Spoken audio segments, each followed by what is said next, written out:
We know how you feel. Gusto ko sanang tumigil magtrabaho effective next week. Kaya magbabakasyon tayo. Siyempre, sama-sama tayo, di ba? Oo naman, sige na, sumama ka na. Saka, huwag mo nang tingnan, no? Gawin mo na. I-ready na ang beach body nyo. Nagpapakondisyon na, sir. At simulan na ang diet. Pwede naman tayong kumain sa labas kasama ng iba. Basta wag magpagutom para hindi uminit ang ulo. Baka malipasan ka pa ng gutom. May alam kaming sure way para lumamig ang ulo nyo. Kailangan nyo lang magtawag ng kasama. Matagal ko na kayong pinaghahanap! Maupo sa harap ng TV. Please sit down.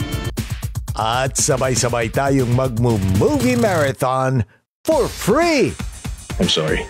Sawa na ako sa mga palagi kong kasama. Takilya Throwback every day. Dito lang sa iHeart Movies. Experience all the feels.